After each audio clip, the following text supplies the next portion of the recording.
My sister stole my fiancé, then mailed me their wedding invite. At the ceremony, she jeered. He only picked you first. The crowd laughed until my date stood tall. Actually, I'm her upgrade. Silence filled the room when they realized exactly who stood beside me. It was a Tuesday. Ordinary, forgettable, until I opened my mailbox and saw it. A white envelope, thick and glossy, tucked between a pizza coupon and a utility bill. I knew before I touched it. My fingers hovered, hesitant, like they already understood the damage sealed inside. The gold lettering shimmered in the sunlight, mocking me. Her name. His name. Together. My sister and my ex-fiancé. Their wedding invitation. I didn't move. I didn't breathe. I just stared. The air around me felt heavier, like the world had tilted. I took it inside, placed it on the kitchen counter, and stood over it like it was a crime scene. I didn't open it for hours. I couldn't. That envelope wasn't just paper. It was a weapon. A reminder. A slap. I made tea. Let it go cold. I paced the living room, replaying everything I'd tried to forget. The betrayal hadn't been loud. It had crept in quietly, like rot beneath polished wood. It started with a missed call. Then a photo from Mia. My best friend. No caption. Just an image of my fiancé and my sister laughing over dinner, her hand resting on his like it belonged there. I remember the way my heart dropped. Not shattered, just sank. Like it knew the truth before I did. I called him. No answer. I called her. Straight to voicemail. The silence screamed louder than any confession. The next day I drove to his apartment. I didn't knock, I walked in. He was there, calm, composed, like he'd been waiting. I asked him if it was true. He didn't deny it. She understands me better, he said. Just like that. No apology. No shame. And then she appeared. My sister. Wearing his shirt. Her smirk was the final blow. I didn't cry. I didn't scream. I just turned around and left. That was 6 months ago. Now this. The envelope sat untouched until the sky outside turned dark. I finally opened it. Cream cardstock.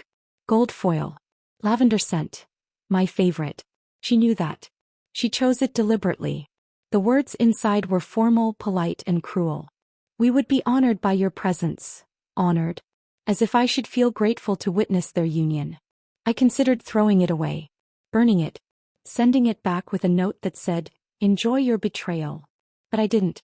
Instead, I stared at it and asked myself one question. Why? Why did she send it? Why did she want me there? And then I realized, it wasn't about closure. It was about power. He wanted me to see her win. To see him choose her. To see them smile and dance and kiss while I stood in the shadows. I wasn't going to give her that. But I wasn't going to hide either. I decided to go. Not out of spite. Not to make a scene. But to reclaim something. My dignity. My strength. My story. I called Daniel. We'd met at a fundraiser 2 months ago. He was charming, grounded, and knew everything. I told him the whole story one night over drinks. He didn't flinch. He didn't pity me. He just listened. When I told him about the invitation, he said, "Let's make it a night they'll never forget." I spent days searching for the right dress. I didn't want revenge. I wanted elegance. I wanted silence that spoke volumes. I found it in a boutique downtown, deep emerald green floor length with a neckline that whispered confidence. When I tried it on, I saw someone else in the mirror. Someone stronger. Someone whole. The day of the wedding arrived. I curled my hair into soft waves, applied my makeup with precision, and slipped into the dress like armor. Daniel arrived in a tailored black suit, his presence calm and grounding. We drove in silence, the city blurring past the windows. My heart thudded in my chest, but my hands were steady. The venue was a sprawling estate, all white columns and manicured gardens. As we walked up the steps, I felt eyes on me. Whispers followed. I didn't look around. I didn't need to. Inside, the air was thick with perfume and tension. I saw her across the room, radiant in her gown, surrounded by laughter. She turned. Her eyes met mine. She blinked. Her smile faltered. She hadn't expected me to come. She certainly hadn't expected me to look like this. Daniel leaned in and whispered, "You're the storm in this room." I smiled. The ceremony was a blur. I didn't listen. I didn't watch. I stared at the chandelier above, counting the crystals. I felt detached, like I was floating above it all. But the reception was different. The music pulsed. The champagne flowed. The crowd danced. And then she approached. She held a glass of champagne, her grin wide and sharp. "He only picked you first," she said, loud enough for the nearby guests to hear. Laughter rippled around us. I didn't respond. I didn't need to. Daniel stepped forward, took the glass from her hand and said, "Funny. He told me last week he still dreams about her." The laughter stopped. Her face froze. I turned and walked away, Daniel beside me. And for the first time in months I felt free. Julian's words hung in the air like a thunderclap. "I'm her upgrade." He hadn't raised his voice. He didn't need to. The silence that followed was louder than any outburst. My sister's champagne glass trembled slightly in her hand, and my ex, he looked like someone had pulled the floor out from under him. His jaw clenched, eyes darting between Julian and me, searching for something to anchor himself to. But there was nothing left. Julian didn't smirk. He didn't gloat. He simply stood beside me, his posture relaxed, his gaze steady. That was the thing about him, he didn't perform. He didn't need to. His presence was enough. And in that moment I felt the shift. Not just in the room but inside me. The whispers started almost immediately. Not the cruel kind I'd braced for. These were curious, intrigued. I caught fragments. "Who is he? Is that Julian Rains? She brought him." My sister's circle, the ones who used to look through me like I was glass, now looked at me like I'd become something else. Someone else. Julian leaned slightly toward me and said, low enough for only me to hear, "You okay?" I nodded barely. My heart was still racing, but not from fear. From clarity. My sister tried to recover. She laughed, too loud, too forced. "Well, I guess everyone upgrades eventually," she said, her voice brittle. "Some just take longer to realize what they really want." Julian turned to her, calm. "Or some realize they were settling all along." That one landed. Her smile cracked. She blinked once, twice, then turned and walked away, her heels clicking like gunshots against the marble floor. I exhaled slowly. The tension in my shoulders began to melt. Julian didn't say anything else. He didn't need to. He placed a hand gently on the small of my back, guiding me toward the reception hall. I felt eyes on us, but I didn't shrink. I didn't hide. I walked beside him, steady. The hall was grand. Crystal chandeliers, velvet drapes, tables dressed in ivory and gold. A string quartet played something soft and forgettable. We found our table tucked near the edge of the dance floor. Julian pulled out my chair, waited until I was seated, then took his place beside me. I glanced around. My ex was at the head table, stiff, distracted. My sister was whispering to one of her bridesmaids, her eyes flicking toward us every few seconds. I could feel her unraveling. Julian poured us both a glass of sparkling water. "You handled that well," he said. "I didn't do anything. You didn't need to." I smiled. "You were perfect." He shrugged. "I just told the truth." We sat in silence for a moment, the music weaving around us. Then a woman approached. Older, elegant, someone I vaguely recognized from family gatherings. She looked at Julian, then at me. "I just wanted to say," she began, "you look radiant tonight. And your date, well, he's quite the presence." "Thank you," I said, surprised. She leaned in slightly. "Some people spend their lives chasing validation. You seem to have found peace." I didn't know what to say. She smiled, patted my shoulder and walked away. Julian chuckled. "You're causing a stir." "I didn't mean to." "Exactly why it's working." Dinner was served, roasted duck, truffle risotto, something with figs. I barely tasted any of it. My appetite had vanished, replaced by adrenaline and reflection. Julian talked about a recent project he was launching, something with AI and sustainability. I listened, grateful for the normalcy, the distraction. Then another ripple. A man approached our table. Tall, lean, dressed in a navy suit. He extended a hand to Julian. "Julian Rains, right? I've read about your work. I'm a huge admirer." Julian stood, shook his hand. "Appreciate that. And you are?" "Elliot. I work in venture capital. I'd love to connect sometime." Julian nodded. "Sure. Let's talk later." Elliot turned to me. "And you're with Julian?" I nodded. "Well," he said, smiling, "you must be extraordinary." I didn't know how to respond. Julian did. "She is." Elliot smiled again, nodded and walked away. I turned to Julian. You didn't have to say that. I didn't say it for them. The dance floor opened. Couples began to sway under the chandeliers. My sister and ex took the first dance, spinning slowly, their smiles tight. I watched them, not with bitterness but with distance. They looked like actors in a play they didn't believe in. Julian stood, extended his hand. Dance with me. I hesitated. I'm not great at it. Neither am I. Let's be terrible together. I laughed, took his hand and let him lead me to the floor. The music was slow, something classical. Julian placed one hand on my waist, the other held mine gently. We moved, awkward at first, then smoother. I felt eyes on us again, but this time I didn't care. He leaned in. You're shaking. A little. Want to stop? No. I want to feel this. We danced through 2 songs. Then 3. The crowd shifted. Conversations resumed. But something had changed. I could feel it. I wasn't the girl who'd been betrayed. I wasn't the sister who'd been discarded. I was someone else now. Someone seen. Back at our table, Julian checked his phone briefly, then tucked it away. You know, he said, I almost didn't come tonight. Why? I didn't want to be a prop.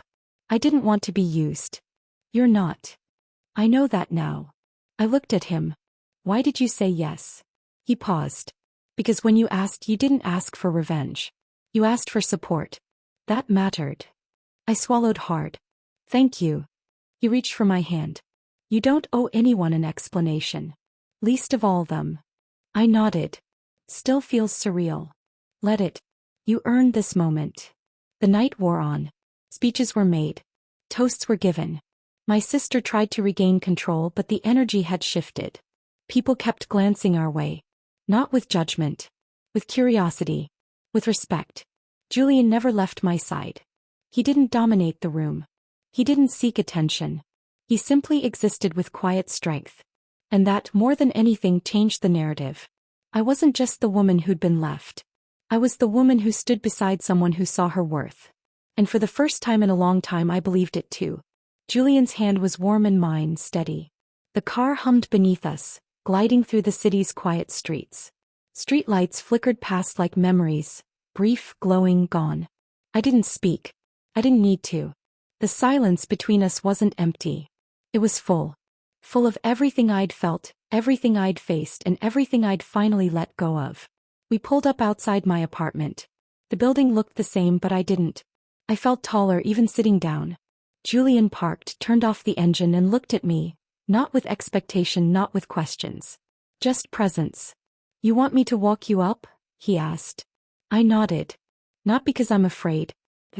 I want to hold on to this a little longer. We stepped out into the cool night. The air smelled faintly of jasmine from the neighbor's balcony. I unlocked the front door and we climbed the stairs slowly, like we were savoring the last notes of a song. Inside, the apartment was dim. I didn't turn on the lights. I liked the way the moon spilled across the hardwood floor, soft and silver. Julian stood near the doorway, hands in his pockets. I should go, he said gently. I walked over, stood close. Stay for tea. He smiled. Only if you promise not to judge my steeping skills. I laughed, the sound surprising even me. Deal. In the kitchen I moved with ease. The kettle hissed, the mugs clinked, and Julian leaned against the counter, watching me like I was art. Not fragile. Just real. We sat on the couch, steam rising between us. I wrapped my hands around the mug, letting the warmth seep into my fingers. I didn't expect tonight to feel like this, I said. Like what? Like peace. Julian nodded. You earned it. I looked at him. You helped. He shrugged. I just showed up. You did the rest. We talked for a while. About nothing, about everything. The kind of conversation that doesn't need structure. Just space. He told me about his childhood in Vermont, the way he used to build tree houses and pretend they were castles. I told him about the time I tried to bake a cake for my sister's birthday and ended up with a smoky mess and a fire alarm symphony. She laughed so hard she cried, I said, smiling at the memory. Julian tilted his head. Do you miss her? I paused. I miss who I thought she was. He didn't push. Just nodded. Eventually he stood. I should let you rest. I walked him to the door. He turned before leaving, brushed a strand of hair from my face. You're remarkable, he said. I didn't reply. I just leaned in and kissed his cheek. Soft. Grateful. After he left, I stood in the doorway for a long time. The hallway was quiet. My heart wasn't. I walked back to the living room, sat on the couch and opened my journal. The pages were blank, waiting. I didn't write about the wedding. I didn't write about her. I wrote about me. About the girl who once believed love was a promise carved in stone. About the woman who learned it was a choice made every day. About the strength it took to walk into a room full of ghosts and leave with her soul intact. I wrote until the ink ran dry. The next morning, I woke to sunlight streaming through the curtains. My phone buzzed. A message from Mia. Saw the photos. You look like a queen. Proud of you. I smiled, typed back. Thank you. I finally feel like one. Later that day I went for a walk. The city was alive. Horns, chatter, footsteps. I moved through it like I belonged. Not hiding. Not shrinking. Just present. At a bookstore I picked up a novel I'd been meaning to read. The cashier complimented my earrings. I thanked her. At a cafe I ordered a latte and sat by the window watching the world unfold. And then unexpectedly my mother walked in.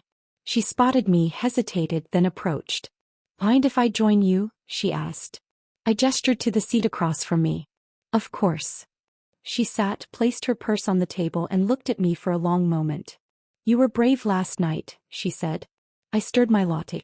I didn't feel brave. I just felt ready. She nodded. I didn't know how to talk to you after everything. I thought maybe you blamed me. For what? For not seeing it. For not stopping it. I met her eyes. It wasn't yours to stop. She reached across the table, touched my hand. I'm sorry. I squeezed her fingers. Me too. We talked for an hour. About family.